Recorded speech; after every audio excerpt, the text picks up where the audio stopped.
All right, folks, let's get started. Welcome, facility managers, guests, members, new members to our ifmaKC, our October program meeting. The topic this month is preventative maintenance, and we will be having a roundtable format today. Welcome. Our new members, Zach Zupin with Zupin Enterprises, Brianna McKee with Gould Evans, Jesse Miller with Padcraft. Welcome, you guys. Thank you. And let's not forget our sponsors, HL Restoration, Surf Pro, Image Flooring, Garmin, RUI Construction and Restoration, Hallmark, Stanger, Herman Miller, and John A. Marshall, and Spring Venture Group. Thank you for your continued support, sponsors. Thank you. And please take note, on November 11th and 12th, next month, we will be hosting in cooperation with the Wichita chapter, a CFM, virtual CFM exam workshop. It's only $50. Did you guys hear me? It's only $50. Please don't miss this opportunity. Registration is available right now. ifmaKC.org, $50. I'm so excited. I'm going to tell my friends. And this month, today, in fact, we're kicking off our 2020 membership campaign. I'm so excited. There's going to be some prizes. There's going to be benefits. We're going to talk about that here shortly. We already have a sponsor for our membership campaign, Lori McLaughlin with Tower Communications. Thank you. There's opportunities for other sponsors to join in on the fun. But to help us kind of kick off the membership campaign is Linda Atha. Linda, help us get this thing started. Is she on? I don't see her yet. Well, who's going to get us this party started? No, the thing I find is hilarious is he keeps making excuses. So, hey, Brittany, do you want to start talking about the membership campaign? Yeah, I was going to see if Jenny wanted to do it. Oh, okay. If she doesn't, I'm happy to do it. I will do that, Brittany. I am shuffling papers for the roundtable here. The beauty of virtual communication. I'm glad to kick it off. Thank you. So our 2020 membership campaign is kicking off today. Linda Atha was going to do that for us, but she's having some technical difficulties. So the campaign is that to celebrate ourselves. We've seen a lot of signs around town recognizing essential workers, healthcare workers, and recognizing how super they are. And yet here, us facility managers are the ones that keep the buildings open for all these folks. So we are also super. So we want to recognize that we're all super, you're all super, and this is our chance to kind of join together, support one another, and get through this awful pandemic we're in, because we're the amazing superheroes. So part of joining together in this campaign is recruiting one another. And we have some ways to reward people for helping people join ifmaKC. So first, to talk about the how this campaign works, we're calling them the rules. Lisa McNeil is going to kick off our rules for us. Hi, I am Lisa McNeil. The first two rules of the campaign are about introducing people to IFMA. Number one is regarding associate members who are our vendors. Every time you bring a potential associate member to a program meeting, you will be entered into a drawing for a free gift to be awarded at the meeting. Number two is in regard to professional members, such as an engineer, a property manager, a space planner, a construction manager, etc. Every time you bring a potential professional member to a program meeting, they will get in free, one time only, and you will be entered into a drawing for a free gift to be awarded at the meeting. and you will be entered into a drawing for a grand prize to be awarded at the close of the campaign, and it's going to be big. Now here is Jeff to please give us points 3 and 4. Thank you very much, Lisa, and also thanks for everybody that was able to take time in their day to attend. So this next part is all about getting people to join the organization. So for every associate member who joins IFMA per your referral, you'll be entered into a drawing for a grand prize, which would be one of the following: a $50 Visa gift card or equal value, and see the prize pool to make your selection, a $100 reimbursement for education, free entry vouchers for 2 program meetings, or a free entrance into the holiday party for 1. For every professional member who joins IFMA, per your referral, you will be entered into another drawing for the grand prize. This will reward you either a $100 Visa gift card or equal value, a $200 reimbursement for education, free entry vouchers for 4 program meetings, or a free entrance to the holiday party for you and a guest. The grand prize will be awarded at the close of the campaign. But wait, there's more. We'll go back to Lisa for more information on the bonuses. The last 2 rules of the campaign are about the bonuses.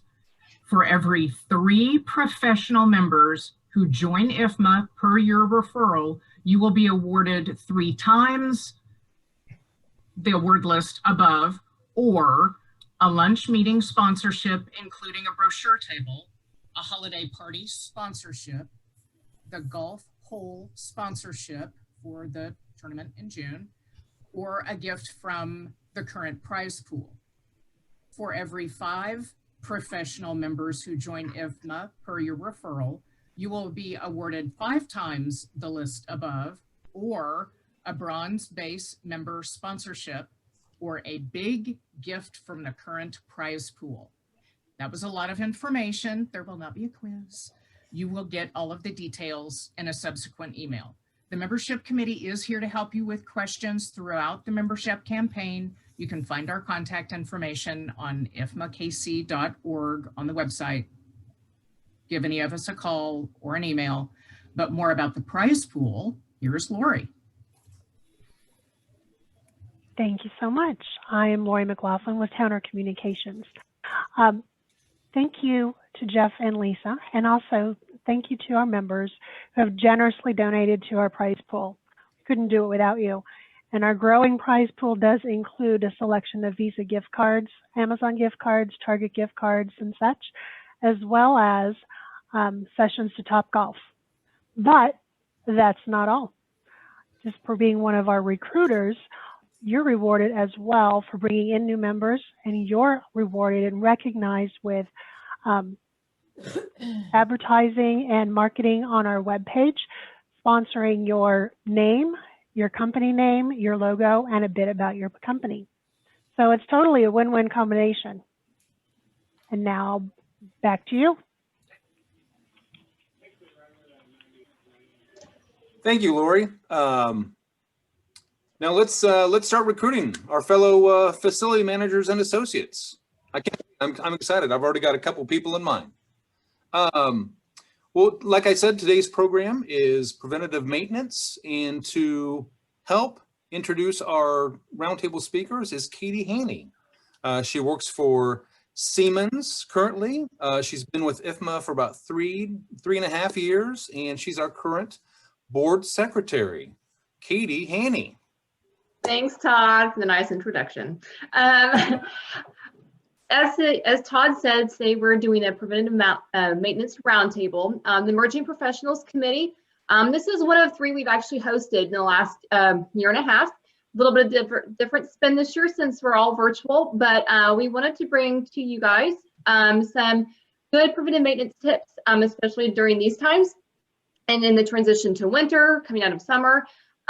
What to see what we can do to help improve your facilities. So with us today, we have, I'm going to just introduce them and then let them do a brief intro of themselves. We have Brent Snyder with Midwest Elevator, Tom Axtell with Lexington Plumbing, and we have Jenny Hopelane with ACS. So Brent, let's start with you if you don't mind doing just a quick brief hello and intro.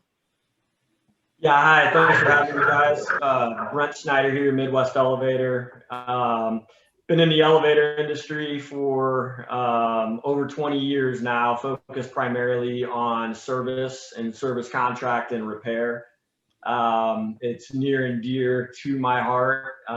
Moved into management within the last 8 years, and very proud that our organization, Midwest Elevator, was named the best elevator contractor in the Midwest a couple years ago by Elevator World. So thank you very much for having me. Thanks, Brent. Tom, or Jenny, there we go. We'll do Jenny. Sorry, Rose. Hi, I am Jenny Huffling. I am with ACS. I have been in this world of HVAC and controls for 17 years. It's actually my third professional life, so it was a little late. But really also have a very passionate about the service side and doing preventive maintenance. Been with IFMA 4 years and been in the industry 17 years. Okay, thanks, Jenny. And Tom. Hi, everyone. Thank you, IFMA, for having me. My name is Tom Axtell. I'm the third generation of a family business. This is our 75th year in Kansas City. My grandpa started it after World War II, so we're kind of happy about that. We're running about 60 service plumbers right now, all over the metro area. And I've been, since it was a family business, I've been involved since I was about 9 years old. Just part of the deal. So happy to be here, and hope I can help. All right, thanks, guys. Appreciate it. So the committee, the Emerging Professionals and Programs Committee, have actually come up with the questions. So for all of you that are on the call, we do have all the questions. Wow, now I can see everybody's face. Thanks, Rose. Please feel free to ask questions, or you can type them up and send them to Rose, and then we'll be sure that they're asked if you have a question for the panelists. So we'll kick it off. For the three of you, what PM preventative maintenance software tools do you use? And is there a preferred software package or more industry standard one? Katie, I'll go ahead and start that. We don't necessarily use any fancy tools. We really believed in the old-fashioned way of doing things and just getting out in front, putting hands and eyes on things. And really getting our hands dirty. I think the more frequently, as far as it relates to elevators, the more frequently you can get in front of the equipment and checking in pits and hoistways and machine rooms, listening for noises. To me, that's the best way to do it, as opposed to some standardized method. Our software is very helpful in that it records all of the notes of the previous PMs completed. So it has the locations of the cleanouts. It has some of the more difficult spots that need to be maintained. So each plumber going back has more knowledge than the plumber did before. And that really helps not just with time, but with cost as well. And it also has a notification that, let's say it's a biannual PM, the notification goes out to get that call set up and scheduled with the customer. So we're not late on maintaining that equipment or that drain line. Nice. HVAC would be similar to the elevators. There really isn't any software that we use to perform the preventive maintenance. Software really only is connected to a control system. So it's really about getting in there into the unit and cleaning it. Which has to be done with human hands. Right. Okay. And has a situation with COVID, has this affected the PM schedules that have been that are performed? And if so, in what manner?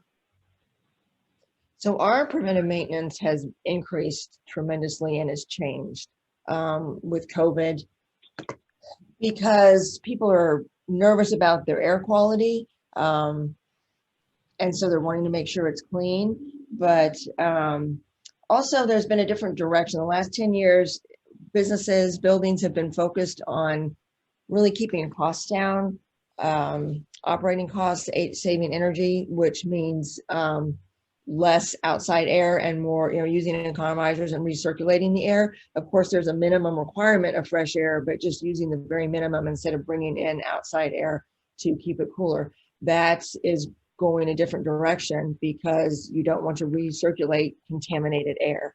So it's really changed the way that customers are looking at preventive maintenance. From our standpoint, it's probably a good thing. We've had lots of challenges and people getting their heads around the value of preventive maintenance, truly preventive maintenance, not fixing it after it's broke maintenance, but preventive, do it before. So COVID is as horrible as it might help people change their thought process. Okay. I think for us in the elevator industry, it's allowed us to take a deep breath and get caught up on maintenance. And we've used this more as an opportunity to invest time into being as proactive as we possibly can, spending some extra time where needed under our service contract. So we're fortunate where it hasn't impacted our labor force on the service side. And I suspect for our industry on the construction side, we will start to feel that impact here in about 6 months. But really to us, we're looking at this as an opportunity to try to get out in front of things and prevent some of these expensive, unexpected repairs. Sure. On the plumbing side, for a preventative maintenance plan, most of our preventative maintenance is drain maintenance. We do have some equipment in plumbing, but it's mostly drains.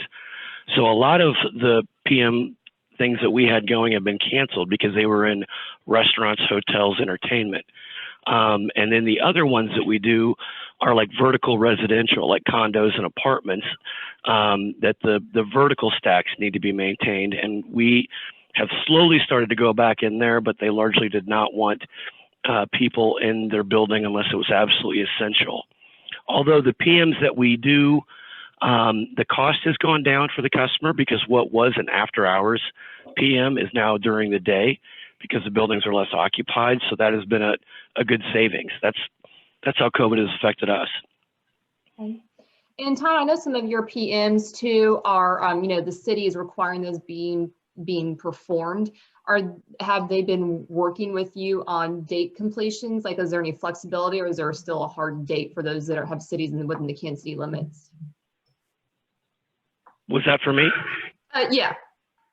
So the PMs that we have aren't required by the city. The only one would be like a backflow preventer test, which is required annually by all the municipalities. And no, they have not given any quarter on that. They are due when they're due, or you get a shut-off notice. Right. Okay. Okay. Next question. What do you find in the industry that is most misunderstood, or preventive maintenance that is underperformed by facility professionals?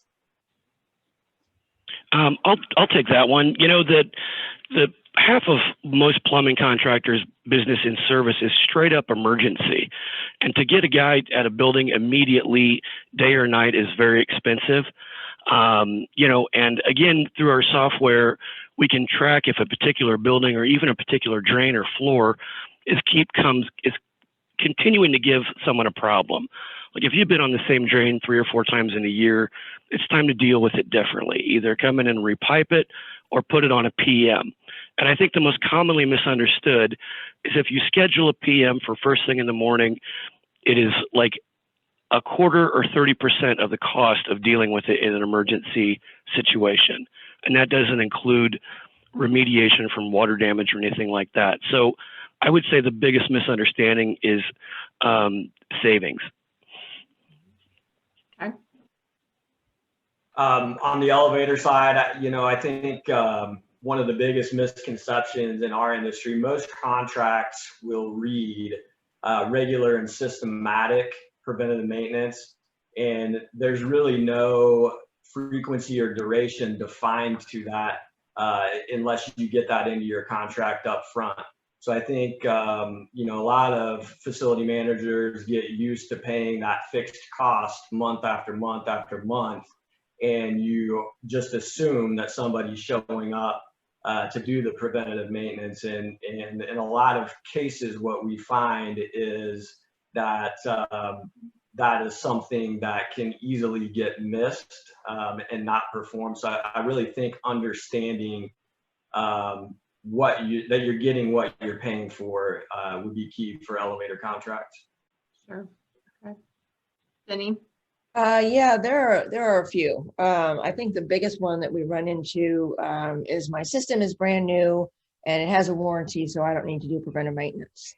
And those are two different things. And actually, one thing that people do not understand, especially on commercial and industrial, quite often, if you are not doing preventive maintenance, if you don't have records to show the preventive maintenance, it will void your warranty out. And there's a lot of confusion, not every time, and sometimes the manufacturers work with you, but in the little teeny tiny print, it says that you're required to do that in order for the warranty to be honored. I would also say that a misconception would be that, I've had facility managers say, oh, I do that. I do the preventive maintenance myself. And what they're doing is going up on the roof and hosing it down with a hose. And they're not changing the belts. They're not cleaning the coils. They're not cleaning out the condensate pans. They're checking the fluid levels or any of that. So there's really more. I mean, you do need to hose them down. You do need to get all the brush out. But that's not all there is to it. And then I think the last would be the filters, using the cheapest filter. Usually they're, I would say, 30% efficient. But by using a higher MERV filter, you are really going to get rid of a lot of pollutants. And it is a little more money up front, but in the long haul, it saves your money on not having to replace it. Things don't get built up. That can lead to, equipment damage. I try to explain to people it's not very sexy, but it's having HVAC equipment is like having a new car. You want to make sure it's insured and you want to make sure that, you're putting the gas in it and you're keeping it clean. If you go out and buy a brand new Porsche, you're probably going to clean it every week. Now you don't need to do that with a brand new air conditioner, but you really, it's the same thing. You have a warranty on the car, but you still have to change the oil and you still have to get all of those things done. So hopefully people can change their thinking on that. Okay. So whether they're an established, experienced facility manager or new entering the industry, and they're reviewing their service contracts for in your three industries, what in the agreements, what basic minimum things should they look for preventive maintenance in the service agreements? Katie, in the elevator industry, I touched on one of the things earlier with the frequency and duration, and just making sure you understand what that is and that you get it put into your contract to be able to hold somebody accountable. In addition to that, I think for our industry, one of the big trends is the obsolescence and not covering items that otherwise should be covered under a full maintenance agreement. So understand what that obsolescence clause means. What does that mean for your budget? And a lot of times there are ways around obsolescence by repairing boards or making repairs to generators that sometimes companies will try not to cover under their full maintenance contract. The last thing would be billing rates. Billing rates in our industry are crazy, ridiculously high.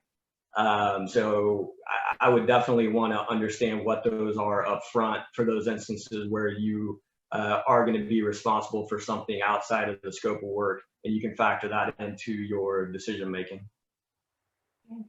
Good advice. In plumbing, I would recommend that we don't have a lot of signed contracts for plumbing PMs like HVAC or elevators or switchgear or something like that. But I would ask for specific equipment that is being used. You want to make sure that the right piece of equipment is being used during the PM. It's much easier to use a smaller snake or jetter hose or camera to get a job done faster, but it's not necessarily cleaning the line the way it needs to be cleaned. So specificity on equipment, I think, is important. And For HVAC, it varies some because of range of buildings. I mean, if you have an industrial plant, you need to have more done, and you need to have it done more frequently rather than if it's just a small office space. But what I would say is, going back to the contract, knowing what is included in the contract and what is not, because there are basic contracts and then you pay for the service calls, or you can have contracts where it also includes your parts but not the labor, or includes the labor and not the parts. So just have a very clear understanding of what is included, and not only what your service rate is, but what is the response time that you expect. Sometimes there are facilities that have more critical environments and they need to have a faster response time. Well, in order to guarantee that, it's probably going to cost them a little more, but then I'm going to have somebody here within 4 hours. They're going to answer the phone within 2. They're going to be here within 4, or whatever it is.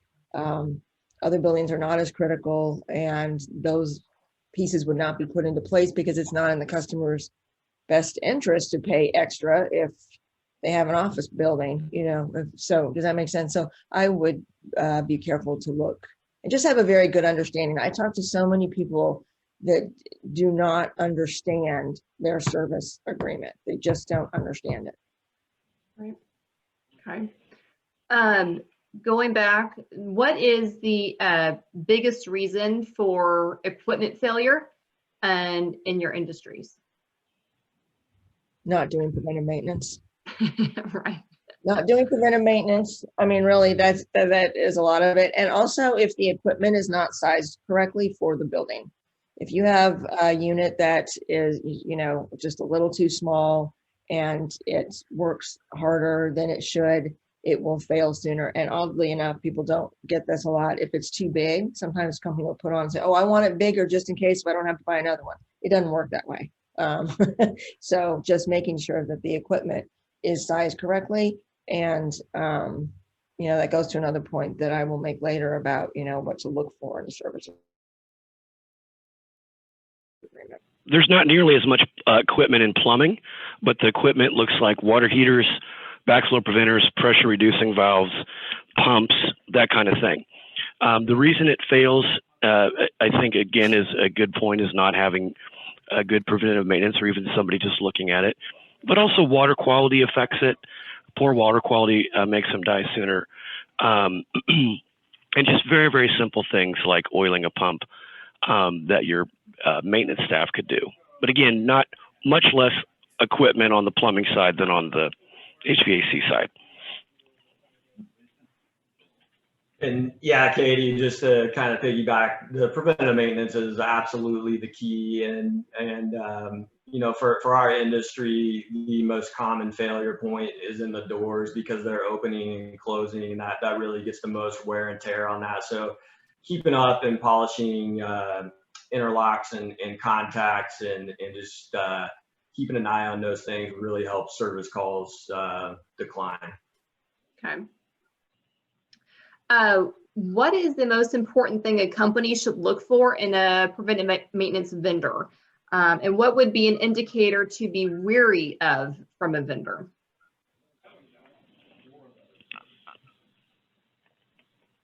So for me, I'll say, what is the level of experience?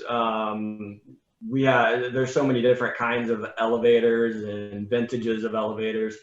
What is that company's experience working on that particular kind of elevator, the experience of their workforce? Checking references, I think, is key. One of the things I'd also want to keep an eye on is asking for preventative maintenance records on a monthly basis, callback summaries on a monthly basis. That's, for our industry, that's the ultimate grade card, is how are you performing as it relates to callbacks. And so really monitoring those is key. If a company is having difficulty generating that information, you should certainly be wary, because it's easy to come by, because all of the field guys enter in their time, and it's all documented, and there's a history of it all. So if somebody's not providing that for you, there's probably a reason for it.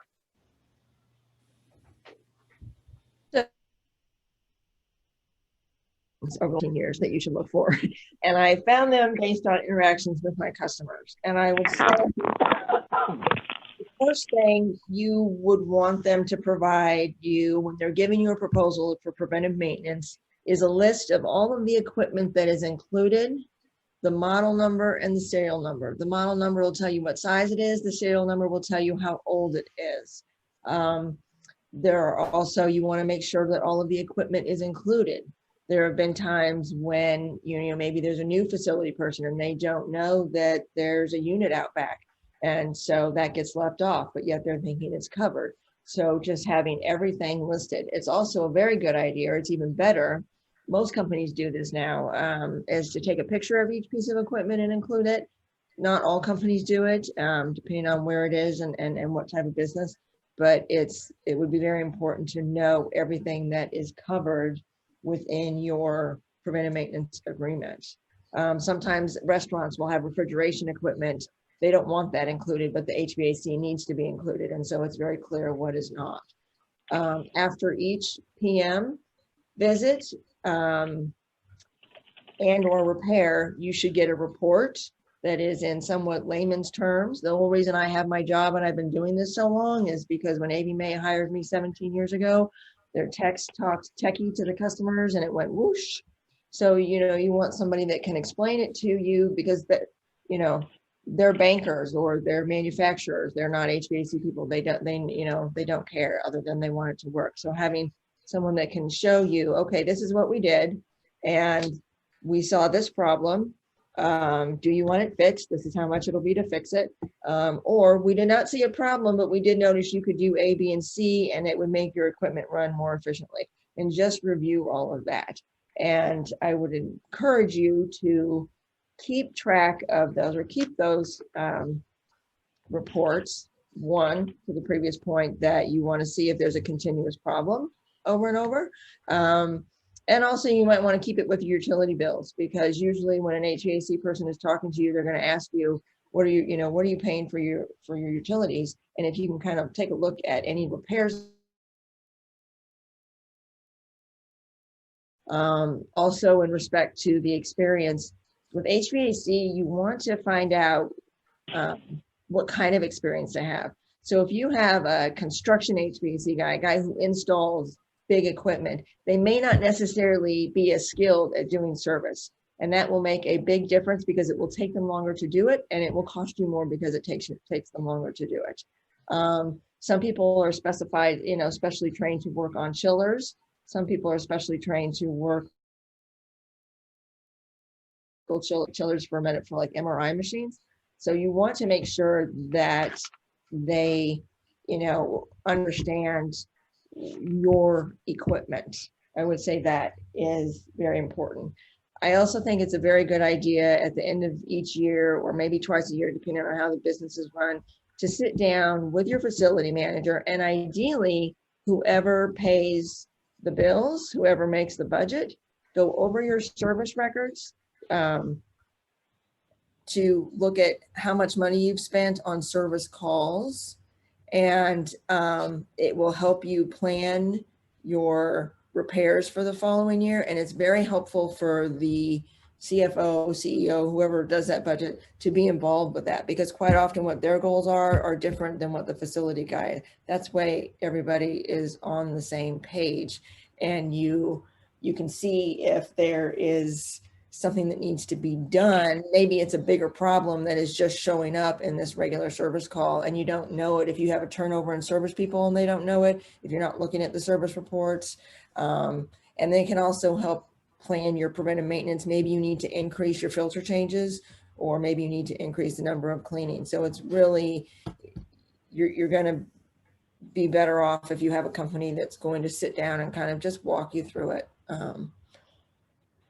It also helps reveal possibilities too for any identifying any capital projects that might need to be taken care of as well. So, especially like if it's a data center, because data centers are changing all the time now with cloud storage, and that changes their needs. And there are so many service companies out there. The most important thing you want to look for is, do they understand my business? Do they understand that my data center is changing? So therefore it might decrease my service agreement, but I trust the person that's doing the service because they're saying, you don't need to spend this kind of money. You don't need to, do that. So those are really some of the big things that you want to look for. Tom, what about on your side? I would just say that I would be leery of anything that would be too good to be true. If anybody promises, if we do this, you'll never have a problem ever again. Anybody that deals with mechanical systems understands that things break all the time. That's why all of us are in business. And there's no such thing as 100% on guaranteeing something not failing. It's just, I think it's unrealistic. I also, for the subs I use, I have been more vigilant in checking on insurance. When markets tighten up and things get a little tight, a lot of companies start scrimping on that. And I've seen a lot of my peers and competitors do that. So just keeping a current insurance form, I think, is always a good thing. Yeah, smart. Yeah, absolutely. Also, to that point, oh my goodness, what did Tom, you just said something that, along the lines of, if it's too good to be true, if you have a contractor that is going to drop their price just to meet someone else's bid, I would ask a lot of questions about that, because usually that will come back and you'll be paying for that later. Again, I'm sure everyone on this call has talked about, the value of it. And everyone has different, sometimes larger companies are more expensive. They have more overhead, but they can respond faster because they have more of a force. So if you have someone that's going to say, oh, well, they're there that much, I'll drop and match that, that's a red flag. Yeah. Looks like we have one question from the group. It says, how do these vendors feel about receiving work orders, PMs and ad hoc from clients via the client CMMS system, so the client can manage a variety of assets and vendors? It's in the yeah, I think every company's got to be savvy in how to receive work orders besides a telephone call. Right now, we receive probably 10 or 20% of our calls through some kind of automated system. That we then verify the minute we get it, because sometimes it often speeds up the process. Or if you have somebody managing multiple buildings, they can't be in all of them at once. So yes, I think it's a vendor should be able to manage multiple different ways to get a service call or work order. Good point. Yeah, I agree. We have a few clients that use the system that automatically generates emails. The only thing we always encourage them, if you have an entrapment or some sort of emergency, the quickest way to get us there is to pick up the phone and call. So I think just depending on the urgency of the matter, a follow-up phone call or initial phone call might be best for the elevator industry. It is entrapment the elevator word for getting stuck in one? That's the politically correct word. I love it. I didn't know that term. I'm going to use it. Thanks. Jenny, do you have anything to add to that question? I do not. No. Okay. All right. Going to the next one. So what PMs would you recommend a vendor do versus PMs that could be easily handled by an in-house facility team? Yeah, this is a really good question. Again, I think everyone should work with the vendor looking at their value all the time, and considering the money as their own. But we always encourage companies to use their in-house folks on stuff that is very easy to do. And if they don't feel comfortable do it, we will even provide the training. And we're not the only company that does that. I think it's important. But on the plumbing side, like replacing batteries in your sensor faucets or flush valves is something that is very, very simple to do. oiling that pump like we talked about earlier, putting it on your list and doing it 4 times a year is something simple to do. And again, to preserve that long-term relationship, I think a vendor should provide that training or knowledge on how to do the simple things that aren't going to put any of your folks in any kind of danger or safety situation, and also, again, adds value to the relationship. That's a great question. Yeah, so in the elevator industry, in the state of Missouri, to work on an elevator, you're actually supposed to carry a license. There's a whole protocol to go through to make sure that the right people that are trained to work on elevators are working on elevators, because it is such a high risk and a lot of liability involved in our industry. So, we advise our clients that really, when it comes to preventative maintenance or getting people out of elevators, leave it to the professionals or the fire department if there was somebody stuck and it might be a while before somebody can get there. There's a few minor things that could be done. Testing fire service on a monthly basis.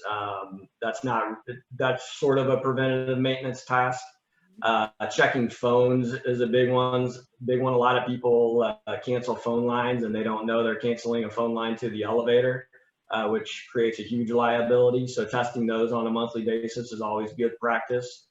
And one of the biggest things to reduce service calls would be to go in, depending on the environment of your building, and vacuum out the hoistway and car sills that the doors run in. A lot of times those can get, construction debris, screws, coins, things like that stuck in there, prevent the doors from closing and create a service call. So just going through and having your cleaning folks clean those out as part of their nightly duties will really help out. Okay. Jenny? HVAC, it really varies. It varies on the type of facility. It varies on what the customer wants. And I know that's a very vague general answer, but here are some scenarios. There are some small to medium-sized businesses, their equipment still needs preventive maintenance, but they don't really have a facility person. A lot of banks, if they're a regional bank, they have a guy that drives all over the state and maybe a few other states, and they only show up when there's an emergency. So the branch manager facility, Excuse me, really want to be doing that. Or you might have someone who's just starting out and that's how they're learning. We also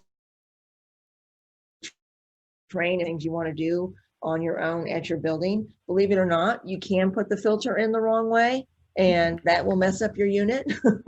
So you probably can change your own filters, but just, make sure it's somebody that, that can do it. So I think if a company wants to take on some of that cost, they should work with their contractor and say, hey, can you help us? We're trying to bring this in-house. We're still going to use you to, for emergencies, because you never really have where you don't need a HVAC service company at some point. We're not going to take that personally. We just want you to do it right so that your equipment doesn't get messed up, because then you're really going to be mad at us. Right. Okay. So segueing into the next question, kind of relates to that. As service providers, what are the most important aspects of performing PMs, which I think we've kind of already touched on, but what do you see as common problems or issues from other providers or from lack of PM? Well, I'm going to say not from other providers necessarily, but what I see happen an awful lot is that when you try to do it in-house, there are daily fires that need to be put out in your building, and the PM, because it's preventative, because it's not a right now thing, gets put off and it does not get done, or it does not get done properly. And so I would say that would be probably the biggest 2020 issue. I can't even go into what happens when plumbing goes bad. It's just too graphic. It makes Brent's entrapment look like a fun afternoon. So nevertheless, if anybody has been through a bad drain backup, they know what I'm talking about. Yeah. And again, remediation costs continue to skyrocket. So it's usually a lesson learned for folks to put a line on a PM. Okay. I think the biggest trend in our industry, I think it was Jenny that mentioned it earlier, is it's become more reactive than proactive. Create necessary downtime for elevators, frustrations for building tenants and occupants. And so, just getting out in front of this stuff and trying to catch it. And like Tom said, you're not going to catch everything. There's always going to be problems, but really minimizing that and being able to try to schedule some of the major repairs instead of just waiting for failure. Right. One of the ways to look at it, and especially we haven't talked much about electrical, but it's just preventive maintenance in general is, would you rather spend $10,000, $15,000, $20,000 depending on the size of your building or what you have for preventive maintenance? Or would you rather spend $100,000 to replace all of it? Or, if your equipment goes down and it affects your production and that production costs you $5 million a day, would you rather pay, $10,000 a month for, and I'm bouncing around different numbers, but kind of looking at it that way when you're making a decision about preventive maintenance puts it all into perspective. Right. And that can also my next question is for like life cycle planning of equipment.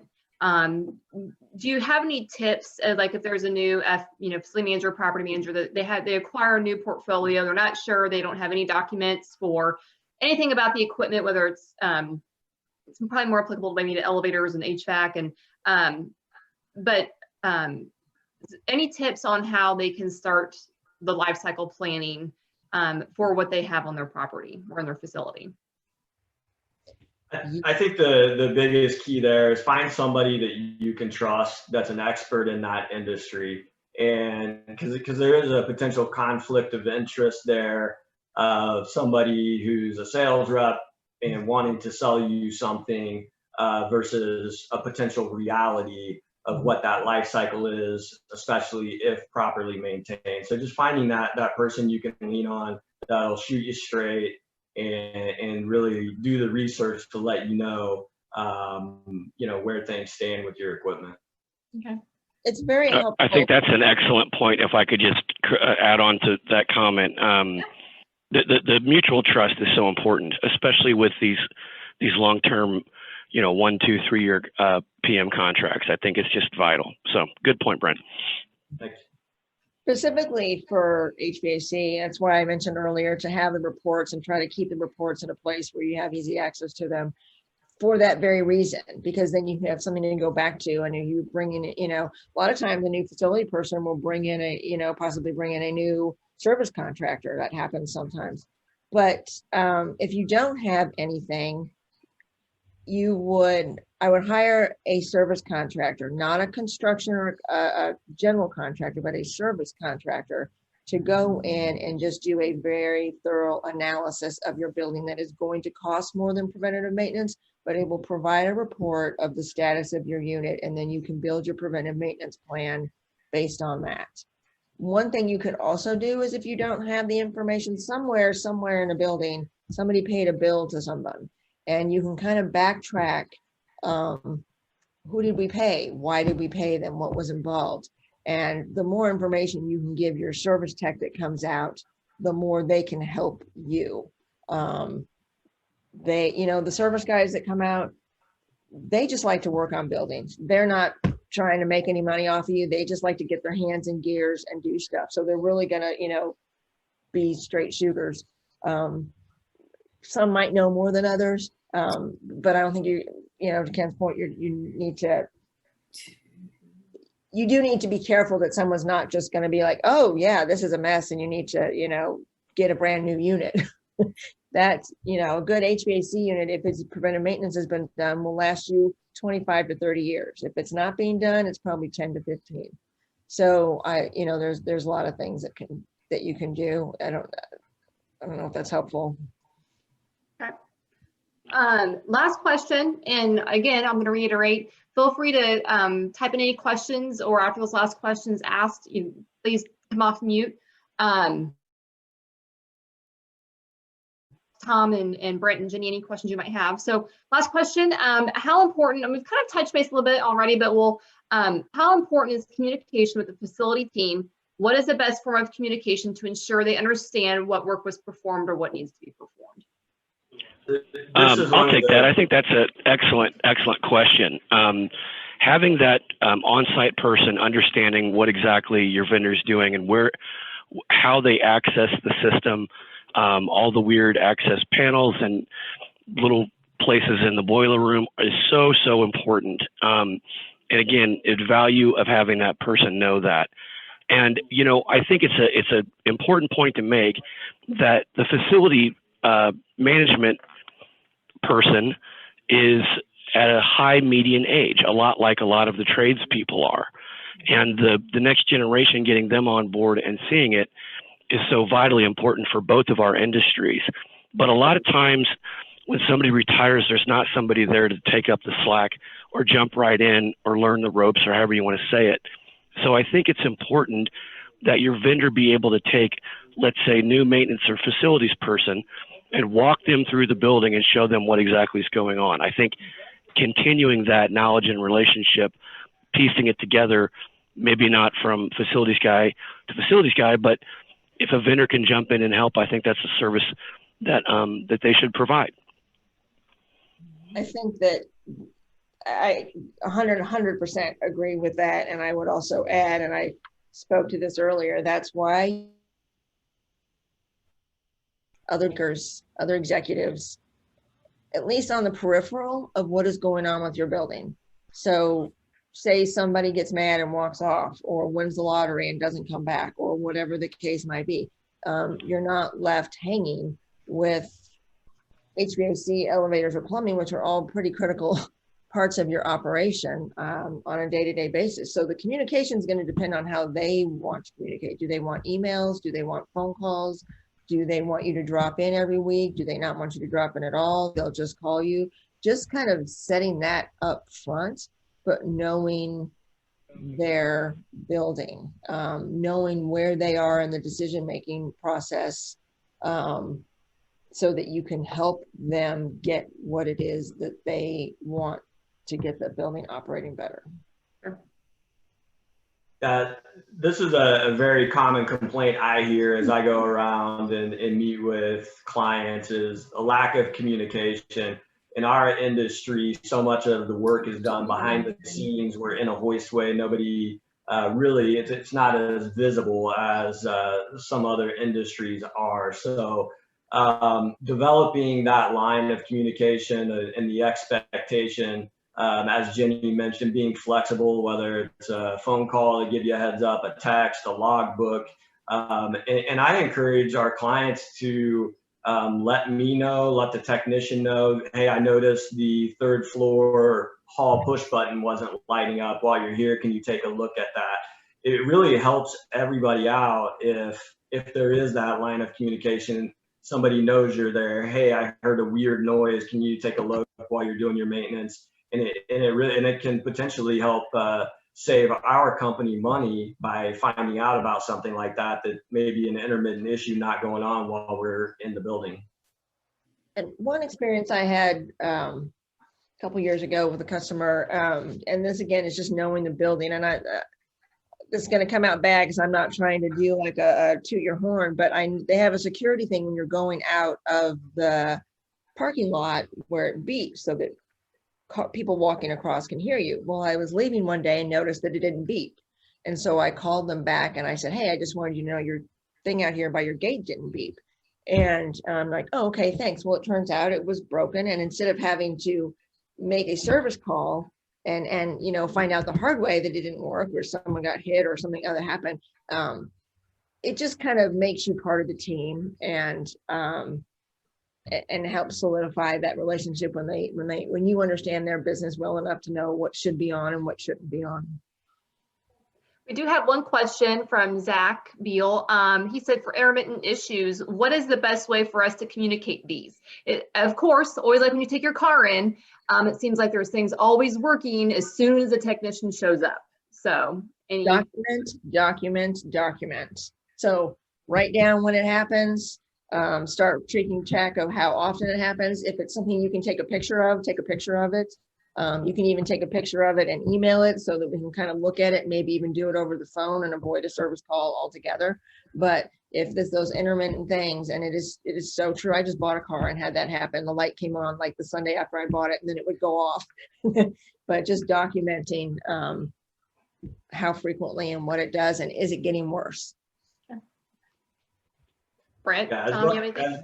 as much detail as possible is always helpful. Like I was at the 3rd floor going in the down direction, and this happened at 1, or something to the time. As Jenny mentioned, there's so many variables that go into what we do, and I think just calling us out if there's an ongoing issue and it's just intermittent. When you see it happen, call us, let us come take a look at it, and hopefully get there while it's still happening, so we stand a chance at troubleshooting. Mm-hmm. Yeah, plumbing is notorious for this. As a matter of fact, it can have a very ugly sense of humor. It always happens on a Friday at 4 o'clock, doesn't it, Tom? Right. And the other favorite day is the Wednesday before Thanksgiving, which is coming up, the most ugly day in plumbing. But yeah, so what I recommend is, okay, so let's say there's this thing that happens once in a while and we can't figure it out. Instead of Zach calling it into dispatch in the office, Zach needs to call me direct when this thing happens. So number one, I can get involved directly with the plumber who's going on the way and give them the whole backstory and be able to be there as the plumber arrives so we can all figure it out together. I think that it's almost like pre-entering the service call before it happens. So when it does give us that weird symptom again, we're all over it.